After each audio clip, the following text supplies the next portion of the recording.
Assalamualaikum warahmatullahi wabarakatuh. Alhamdulillah, sahabat-sahabatku semuanya, dimanapun Anda berada, yang senantiasa tidak henti-hentinya ingin mengenal dari sosok yang mulia baginda Nabi Muhammad Sallallahu Alaihi Wasallam. Alhamdulillah, sebelum-sebelumnya kita sudah mengenal dari budi pekerti akhlak baginda Rasulullah Sallallahu Alaihi Wasallam. Namun saat ini kita sudah memasuki dari sirah nabawi atau cerita dari kenabiannya baginda Nabi Muhammad sallallahu alaihi wasallam. Tentunya kita sudah masuk ke dalam cerita tentang ibu susuan baginda Nabi Muhammad sallallahu alaihi wasallam. Itu bernama Halimah. Kurang lebihnya beliau adalah ibu susunya baginda Nabi Shallallahu Alaihi Wasallam, yang tentunya beliau dari suku Sa'.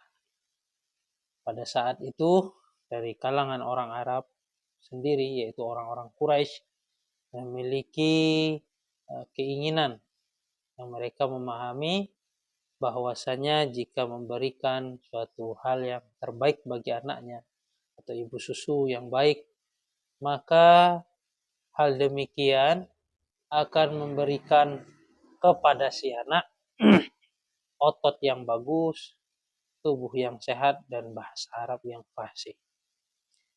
Sehingga pada saat itu sudah menjadi hal yang berlaku untuk mencari dari ibu susuan. Pada saat itu tentunya Rasulullah SAW adalah seorang anak yang sudah tidak memiliki ayah. Banyak sekali dari ibu susu dari kalangan suku Sa'ad tentunya tidak menerima dari baginda Rasulullah SAW, karena mereka menghendaki dari upah ataupun dari suatu pemberian dari menyusui itu tentunya upah yang lebih baik atau dibilang lebih banyak. Jika dia seorang yang tidak memiliki ayah atau bisa disebut dengan yatim, maka upah tersebut pun tidaklah seperti yang dia tidak yatim. Wallahu a'lam. Namun Halimah pada saat itu beliau sendiri tidak menemukan bayi untuk disusui. Mau tidak mau, ia pun tidak mau kembali kepada suatu tempat daerahnya sebelum dia membawa dari seorang anak yang untuk disusui. Maka ia mengambil dari baginda Nabi Muhammad Sallallahu Alaihi Wasallam sebagai anak susuan beliau. Dikala beliau mengambil dari anak susuan yaitu baginda Nabi Muhammad Sallallahu Alaihi Wasallam, telah banyak sekali dari kehidupan beliau merasakan keberkahan dari menyusui Rasulullah Sallallahu Alaihi Wasallam. Sebagaimana diceritakan, untanya yang sudah tua tidak memberikan lagi susu, kemudian kambingnya pun tidak memberikan manfaat yang maksimal pastinya, karena hari itu pada tahun itu yaitu tahun paceklik. Banyak sekali dari mereka mendapatkan suatu kekurangan. Namun ketika Halimah ini mengambil daripada baginda Nabi Muhammad SAW, tentunya Halimah ini juga pernah menyusui dari saudara atau saudara dari Rasulullah SAW sendiri, sehingga menyebabkan beliau ini adalah saudara juga sepersusuan, selain ia saudara dari nasab ayahnya, tentunya Sayyidina Hamzah bin Abdul Muttalib. Kemudian Rasulullah SAW telah diasuh oleh ibu susuannya, telah banyak sekali mengalami perubahan-perubahan kehidupan yang begitu ia rasakan. Sebagaimana untanya yang sudah tua tidak pernah memberi susu pun, kantong susunya pun penuh, dan hingga mereka pun keluarga, suami istri dan anak bayinya, dia memiliki seorang anak bayi juga, yang merasa puas dengan minum susu unta tersebut sehingga kenyang. Sehingga anak bayinya pun merasa kenyang dengan susunya si Halimah, dan Rasulullah SAW pun kenyang dengan susu ibu susunya Rasulullah SAW. Sehingga beranjak sampai umur kurang lebih 4 tahun, dalam sejarah juga mengatakan 5 tahunan kurang lebihnya, Rasulullah SAW telah didatangi, yaitu seorang malaikat Jibril alaihissalatu wassalam, yang telah membelah dada Rasulullah SAW.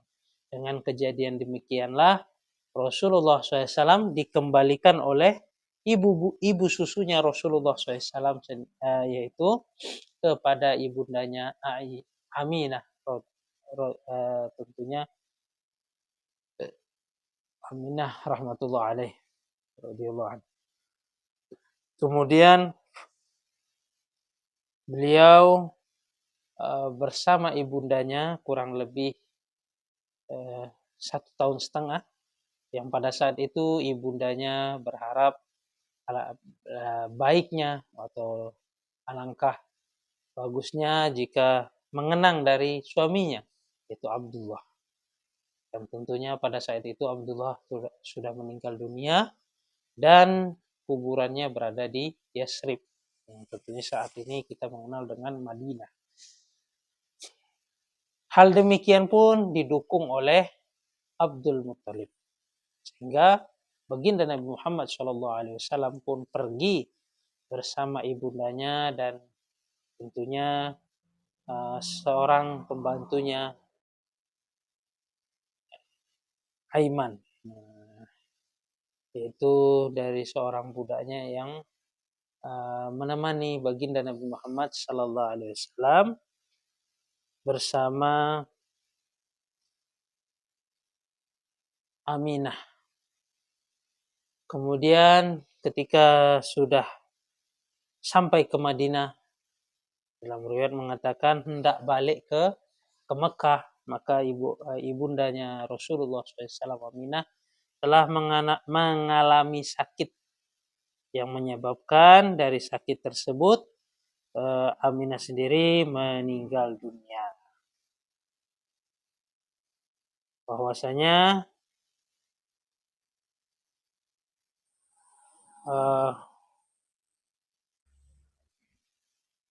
beliau meninggal di Abwa. Beliau meninggal, yaitu Aminah. Sehingga dari meninggalnya ibunda Rasulullah SAW, Aminah, maka kembalilah Rasulullah SAW ke pangkuan kakeknya, yaitu Abdul Muttalib. Sehingga Abdul Muttalib pun pada saat itu juga meninggal dunia, diserahkan kepada Al-Muttalib. Dan Al-Muttalib pun begitu memperhatikan Rasulullah SAW, sebagaimana Abdul Muttalib pun memperhatikan begitu sangat kepada Rasulullah SAW. Alhamdulillah saat ini kita sudah masuk di dalam bab juga tentang memintanya hujan dengan keberkahan Rasulullah SAW. Pada saat itu di Mekah pernah mengalami paceklik, sehingga orang-orang Quraisy mengadu kepada Al-Muttalib, sehingga Al-Muttalib pun memangku angkat dengan dipopong ke batu Hajar Aswad kurang lebihnya di Ka'bahnya, yang berdoa kepada Allah Subhanahu wa taala, tentunya meminta hujan dengan barokah, dengan meminta dengan kebaikan wajah dari baginda Nabi Muhammad SAW. Sehingga pada saat itu mendung pun langsung berkumpul dan menurunkan hujan, sehingga penuhlah tempat-tempat air mereka dan sawah-sawah mereka telah terairi. Demikianlah kurang lebih kisahnya. Alhamdulillah saat ini kita akan melanjutkan cerita baginda Nabi Muhammad SAW yang tentunya beliau bersama Al-Muttalib, yang diceritakan bagaimana tentunya seorang rahib yang telah melihat dari tanda-tanda kenabian baginda Nabi Muhammad SAW. Seperti biasanya, sebelum kita melanjutkan kisah kita ini, alangkah baiknya kita meminta kepada Zat yang Maha Agung, yaitu Allah Subhanahu wa Ta'ala, memberikan suatu keberkahan di dalam ilmu yang kita mengenal kekasihnya baginda Nabi Muhammad SAW dengan surat Al-Fatihah. A'udzubillahi minasyaitonir rajim. Bismillahirrahmanirrahim.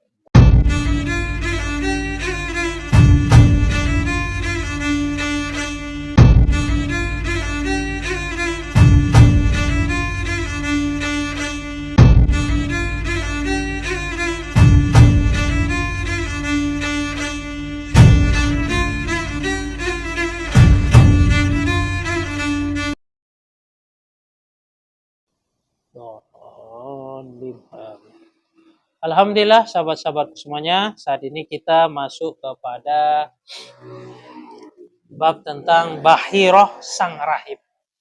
Bahirah sang rahib.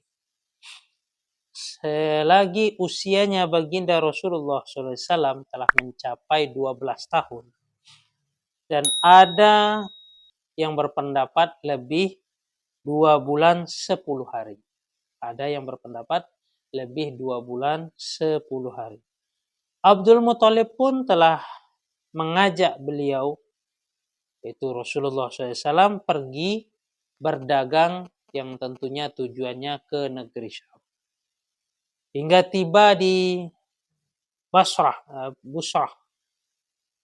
suatu daerah yang sudah termaksud dari Syam dan merupakan ibu kota dari Hauran,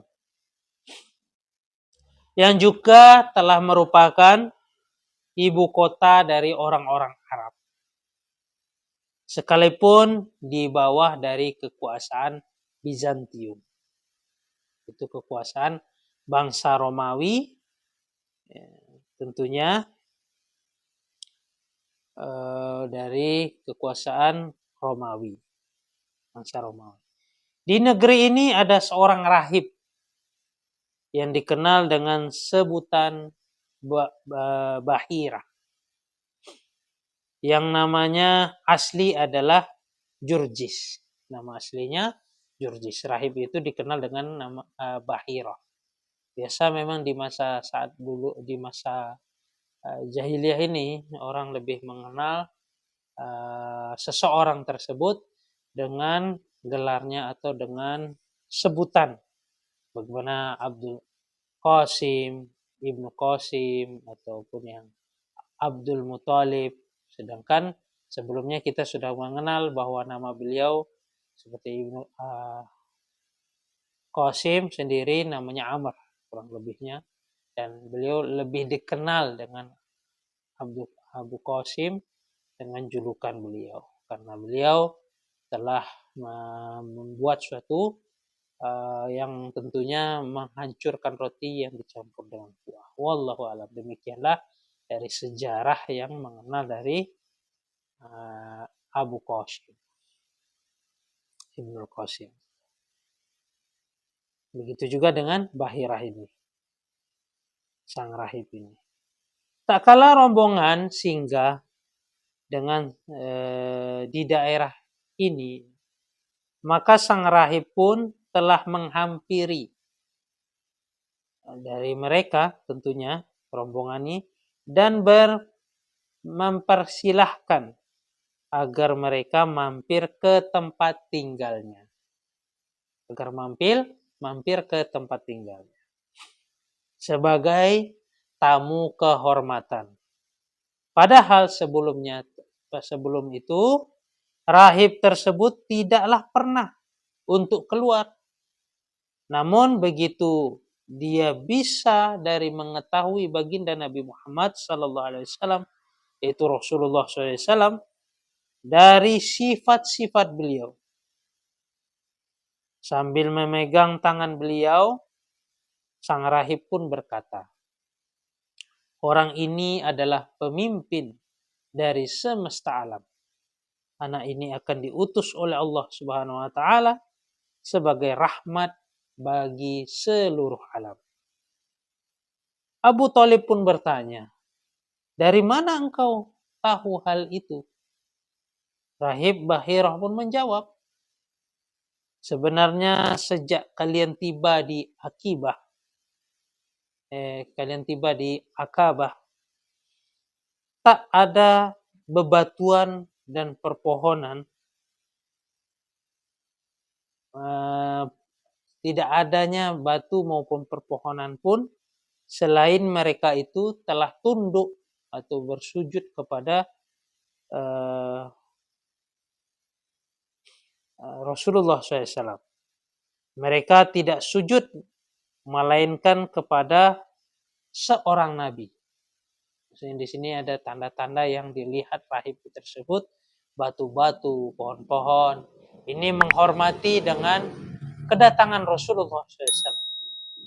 Sehingga mereka ini sujud kepada baginda Nabi. Dan rahib itu mengetahui tidak ada tidak ada satu orang pun melainkan pohon dan lainnya akan sujud melainkan seorang itu Nabi. Dan aku bisa mengetahui dari stempel nubuah, ada tanda-tanda nubuah yang berada di bagian bawah tulang rahang baginda Nabi SAW, yaitu tulang rahang bahunya yang menyerupai buah apel. Kami juga bisa mendapatkan tanda itu di dalam kitab kami. Jadi dia telah menjelaskan bahwasanya di dalam kitabnya sudah menjelaskan tentang tanda nubuah dari seorang kenabian yang berada di bahunya Rasulullah SAW. Tanda dari kenabian tersebut. Ada benjolan seperti buah apel. Wallahu a'lam. Demikianlah yang diceritakan oleh rahib tersebut. Kemudian rahib tersebut, yaitu rahib Bahira, ia meminta agar agar Abu Thalib kembali lagi beserta beliau sehingga tanpa melanjutkan dari perjalanannya ke Syam. Yang meminta dari Abu Thalib sendiri untuk kembali ke Mekah kembali, tidak melanjutkan ke Syam. Karena dia takut gangguan dari pihak orang-orang Yahudi, maka Abu Thalib pun mengirim beliau bersama beberapa pemuda agar kembali lagi ke Mekah. Jadi dari pesannya si rahib Bahirah tadi, ditakutkan akan banyak sekali gangguan-gangguan ataupun kepada gangguan yang dilakukan oleh orang-orang Yahudi kepada baginda Rasulullah SAW.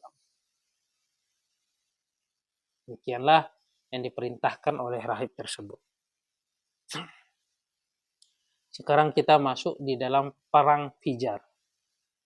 Pada usia 15 tahun, yaitu 15 tahunnya baginda Nabi Muhammad SAW, meletuslah suatu perang namanya perang Fijar antara pihak Quraisy bersama Kinanah yang berhadapan dengan pihak Qais Ailan. Komandan pasukan Quraisy dan Kinanah dipegang oleh Harb bin Umayyah. Karena pertimbangan usia dan kedudukannya yang terpandang. Pada awal mulanya, pihak dari Qais yang mendapatkan kemenangan. Namun kemudian beralih ke pihak Quraisy dan Kinanah tentunya, sehingga perang ini dinamakan perang Fijar. Karena terjadi berlangsung yang terhadap karena kejadian ini setelah perang Fijar ini terjadilah suatu pelanggaran terhadap kesucian tanah haram dan bulan-bulan suci. Dan Rasulullah SAW pun ikut bergabung di dalam perang ini. Dengan cara ia telah mengumpulkan anak-anak panah bagi paman-paman beliau untuk dilemparkan kembali ke pihak musuh. Kurang lebih perang Fijar ini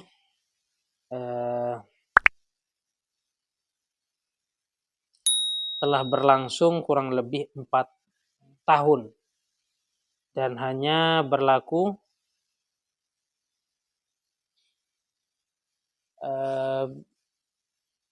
beberapa hari saja, maka setelah itu kembali kepada bentuk aktivitas seperti sedia kala atau seperti biasanya.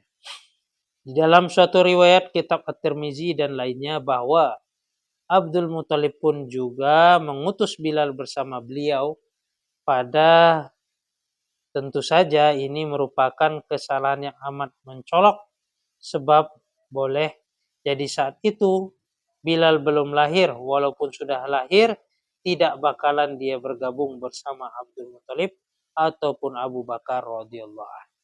Karena pada saat itu juga di dalam riwayat mengatakan Bilal bin Rabah, tentunya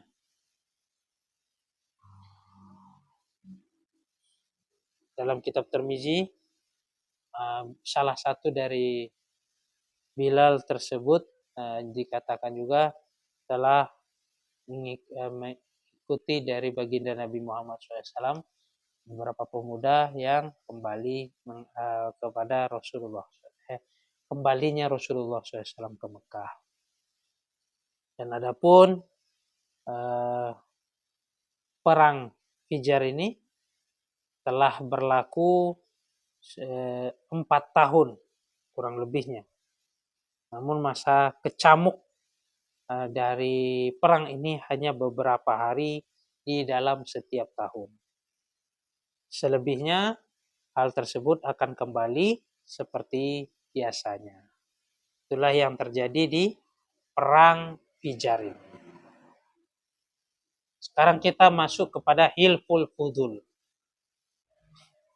Pengaruh dari perang ini, sehingga pengaruh dari perang ini diadakanlah Hilful Fudul pada bulan Zulqa'dah, pada bulan suci tentunya, yang melibatkan beberapa kabilah Quraisy, yaitu Bani Hashim, Bani Al-Muttalib, Asad bin Abdul Uzza, Zuhrah bin Kilab, dan Taimi bin Murrah. Mereka berkumpul di rumah Abdullah bin Jud'an At-Taimi. Mereka mempertimbangkan atau mereka pertimbangkan umur dan kedudukannya yang terhormat. Mereka mengukuhkan dari perjanjian dan kesepakatan bahwa tak seorang pun dari penduduk Mekah dan juga lainnya yang dibiarkan teraniaya. Nah, itulah yang isi Hilful Fudul. Kesepakatan tersebut tidak membiarkan orang di Mekah tersebut teraniaya. Siapa yang teraniaya, maka mereka juga lainnya,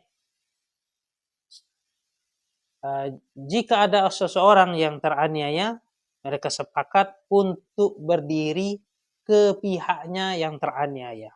Sedangkan terhadap siapa yang berbuat zolim, tentunya maka kezolimannya haruslah dibalaskan dari kezoliman tersebut. Perjanjian ini juga dihadiri oleh baginda Nabi Muhammad SAW, yaitu Rasulullah SAW.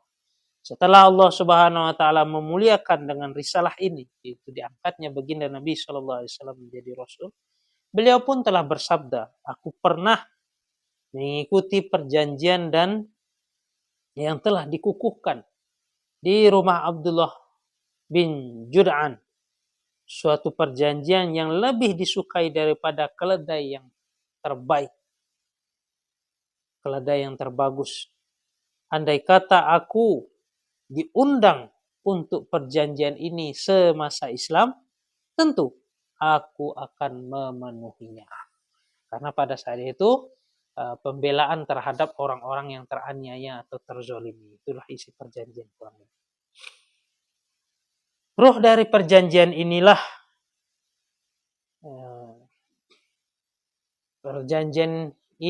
yang mengiyahkan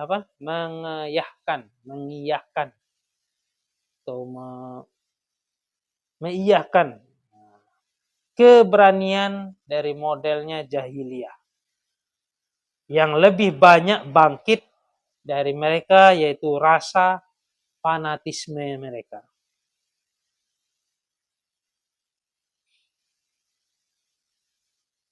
Ada yang berpendapat juga sebab dari perjanjian inilah, karena adanya seorang dari Zubaid yang tiba ke Mekah sambil membawa barang dagangannya. Lalu barang-barang dagangan ini telah dibeli dibeli oleh Al-Asr bin Wa'il As-Sahmi. Namun asal tidaklah memenuhi dari hak-haknya. Dan juga telah mengkhianati dari sekutu-sekutunya yang lain dari Abdul Dad, Makhzum, Jumah. Jadi dia mengkhianati dari Abdul Dad, Mahzum, Jumah, Saham, dan Adi. Oleh karena itu mereka pun tidak lagi mempedulikannya. Lalu orang dari Zubaid, ia telah naik di suatu bukit Abu Kubais dan mendengarkan Abu Kubais yang naik tersebut dan mendengarkan syair-syair yang menggambarkan dari kezoliman Al-Asr dengan suara yang keras. Saat itu Az-Zubair bin Abdul Muthalib lewat di dekat hal tersebut, di dekatnya. Lalu bertanya kepadanya, mengapa ada orang yang tertinggal? Lalu mereka berkumpul di Hilful Fudul, lalu menghampiri Al-Asad bin Wa'il untuk memprotes dari pelanggarannya terhadap hak-hak dari Zubaidi. Pada sebelumnya, mereka pun sudah mengikat dari persekutuan dengannya. Kurang lebihnya demikian ceritanya.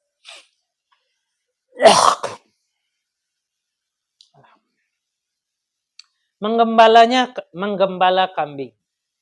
Pada awal remajanya Rasulullah SAW, pada masa remajanya Rasulullah SAW, Rasulullah SAW tidaklah mempunyai pekerjaan yang tetap. Hanya saja beberapa dari riwayat menyebutkan beliau biasa di dalam mengembala kambing di kalangan Bani Sa'ad dan juga di Mekah dengan imbalan uang tentunya beberapa dinar. Itulah pekerjaan Rasulullah SAW yang pada saat itu beliau belum memiliki pekerjaan yang tetap. Dan Rasulullah SAW mengembala kambing dari kalangan Bani Sa'ad. Mendapatkan upah tentunya beberapa dinar. Dan itu bukan di Bani Sa'ad aja, ada juga Rasulullah lakukan di Mekah. Pada usia 25 tahun kurang lebihnya, usianya baginda Nabi Muhammad SAW, beliau telah pergi berdagang ke Syam. Menjalankan barang dagangan dari miliknya Khadijah pada saat itu. Ibnu Ishaq menuturkan, Khadijah binti Wailid adalah seorang wanita pedagang terpandang dan kaya raya. Wanita yang tentunya beliau Khadijah ini adalah pedagang terpandang dan bahkan ia adalah seorang yang kaya raya. Selain dia cantik juga, dia terpandang juga kaya raya.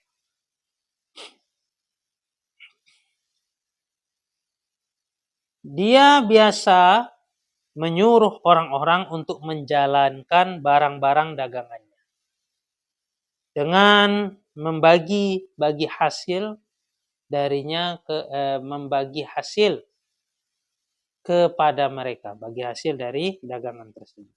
Sementara orang-orang Quraisy memiliki dari hobi yaitu berdagang. Tak kalah Khadijah mendengar kabar tentang kejujuran dari perkataan beliau, itu perkataan Rasulullah Shallallahu Alaihi Wasallam, dan kredibilitasnya dan kemuliaan dari akhlaknya Rasulullah SAW tentunya, maka dia pun telah mengirim untuk utusan dan menawarkan kepada beliau agar berangkat ke Syam untuk menjalankan dari barang dagangannya, yaitu dagangan Khadijah. Dia pun, yaitu Rasulullah, yaitu Khadijah, dia pun siap untuk memberikan imbalan jauh lebih banyak dari imbalan-imbalan yang pernah dia dapatkan diberikan kepada pedagang yang lain-lainnya. Dan ditawarkan bahwa imbalan yang diberikan tentunya lebih banyak daripada imbalan pedagang-pedagang lain. Tentunya beliau harus pergi bersama seorang pembantu yang bernama Maisarah. Beliau menerima tawaran ini, maka beliau pun berangkat ke Syam untuk berdagang dengan disertai Maisarah. Berangkatlah Rasulullah ke negeri Syam bersama Maisarah. Menikahnya baginda Nabi Muhammad SAW kepada Khadijah. Setibanya di Mekah, setelah Nabi Muhammad SAW berdagang, yaitu membawa dari barangnya Khadijah, setibanya di Mekah, dan setelah Khadijah tahu dari keuntungan dagangannya yang melimpah, tentunya yang tidak pernah dilihatnya sebanyak itu sebelumnya, apalagi setelah pembantunya yaitu Maisarah mengkabarkan kepadanya apa yang telah mereka dilihatnya dari diri beliau selama menyertai. Itu melihat dari Rasulullah SAW selama dia menyertai Rasulullah SAW. Bagaimana sifat-sifat beliau ini yang mulia. Kecerdikan dan kejujuran dari Rasulullah SAW. Maka seakan-akan Khadijah mendapatkan beberapa barangnya yang pernah hilang dan sangat diharapkannya.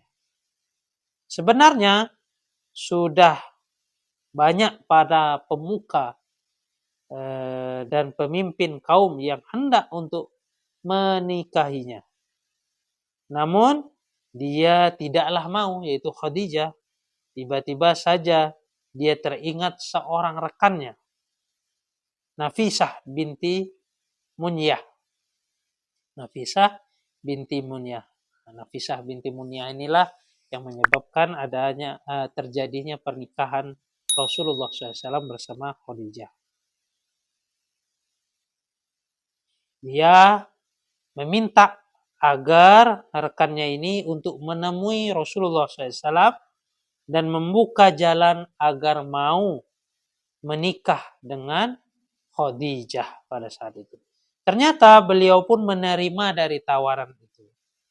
Lalu beliau menemui dari paman-paman beliau, kemudian paman-paman beliau pun menemui dari paman-paman Khadijah untuk mengajukan lamaran tersebut. Setelah semuanya dianggap beres maka perkawinan pun telah disiapkan untuk dilaksanakan.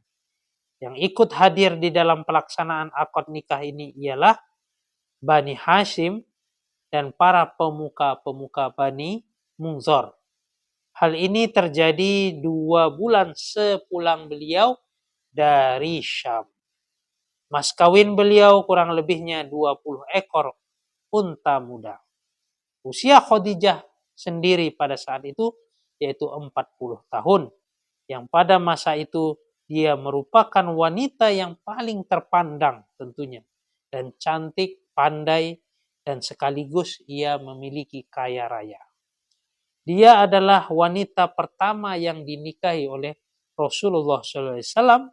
Beliau tidak pernah menikah wanita lain sampai Khadijah radhiyallahu anha pun meninggal dunia. Semua dari putra-putra beliau, yaitu putra-putra dari baginda Nabi Muhammad SAW, selain Ibrahim tentunya yang dilahirkan oleh Maria Al-Qibtiyah, dilahirkan dari rahim Khadijah. Yang pertama adalah Al-Qasim dan yang nama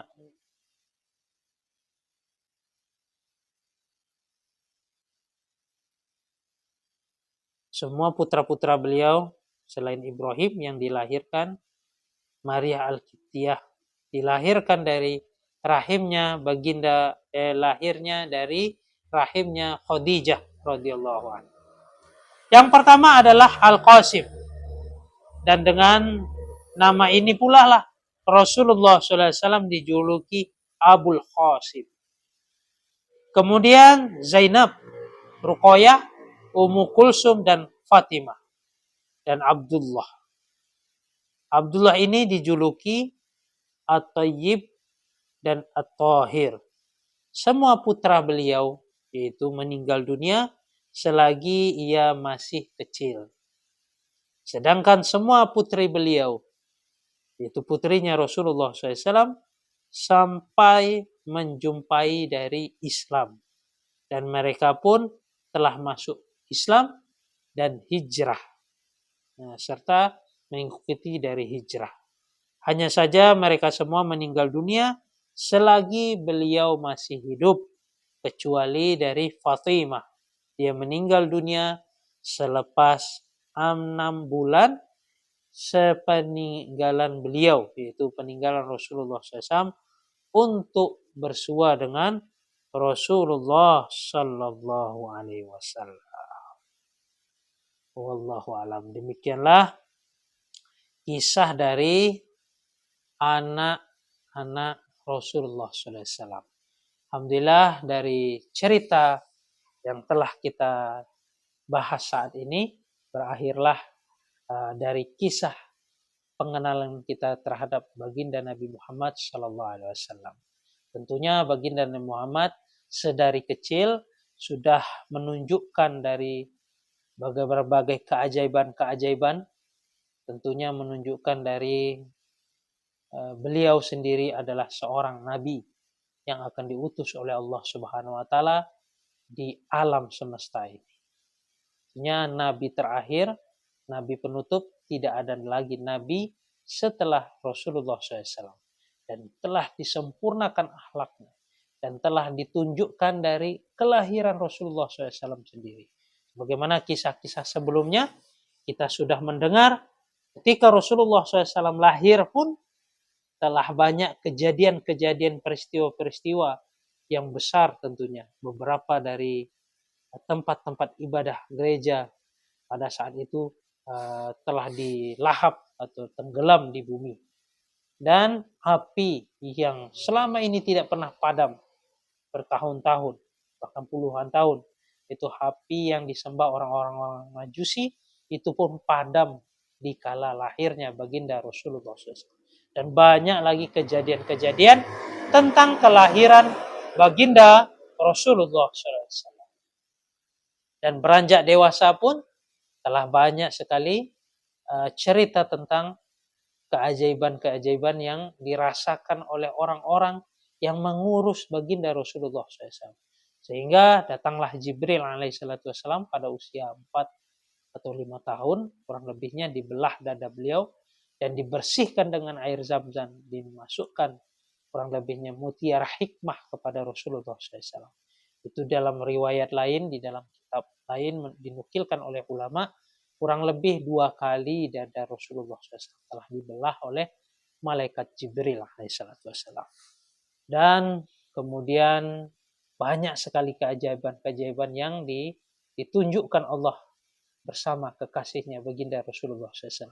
Sebagaimana seorang rahib Bahiroh ini pun mengetahui sedari kecilnya Rasulullah SAW ini adalah seorang utusan yang Allah akan utus kepada seluruh alam sebagai nabi terakhir yang akan memimpin seluruh dunia. Wallahu a'lam. Kurang lebihnya demikian. Jika kalian merasa video saya ini baik ataupun positif, silahkan kalian bagi sebanyak-banyak.